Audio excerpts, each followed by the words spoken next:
અંકલેશ્વરના નવા છાપરા ગામે રહેણાંક મકાનમાં એલસીબીનો દરોડો 2.99 લાખના વિદેશી દારૂ સાથે રીઢો બુટલેગર ઝડપાયો, 2 સપ્લાયરો વોન્ટેડ.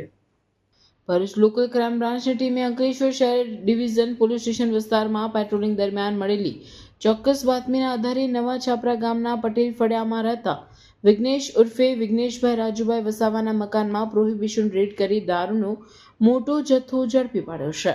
એએસઆઈ અશ્વિનભાઈ રણછોડભાઈ અને તેમની ટીમે પંચોની હાજરીમાં વિઘ્નેશના ઘરે તપાસ હાથ ધરતા ઘરના આગળના રૂમમાં સોફાની બાજુમાંથી બેડરૂમમાં પલંગ પાસેથી તેમજ રસોડામાં સંતાડી રાખેલી વિદેશી દારૂની નાની મોટી બોટલો અને બિયરના ટીન મળી આવ્યા હતા. પોલીસની ગણતરી મુજબ royal challenge, royal Stag, magic moments, vodka, imperial blue અને આઇકોનિક વ્હાઇટ જેવી પ્રીમિયમ બ્રાન્ડની કુલ 1116 નંગ બોટલો તથા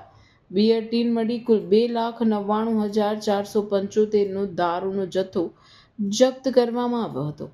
આ સાથે જ પોલીસે આરોપી પાસેથી 500ની કિંમતનો મોબાઈલ ફોન અને ઘરના માલિકી હક માટે પુરાવા તરીકે લાઇટ બિલ કબજે કરી કુલ 2,99,975નો મુદ્દામાલ જપ્ત કર્યો છે.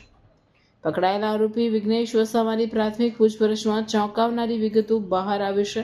કે આ વિદેશી દારૂનો જથ્થો તેને નવા કરારવેલ ગામના મિતેશ ઉર્ફે કાલુ ઈશ્વરભાઈ વસાવા અને ઝઘડિયાના નાના સાંજા ગામના અલ્પેશ ઉર્ફે અપ્પુ વિનોદભાઈ વસાવાએ સપ્લાય કર્યો હતો, જે બંનેને પોલીસે હાલ વોન્ટેડ જાહેર કર્યા છે. પોલીસ તપાસમાં એ પણ સામે આવ્યું છે કે ઝડપાયેલો આરોપી વિઘ્નેશ વસાવા અગાઉ પણ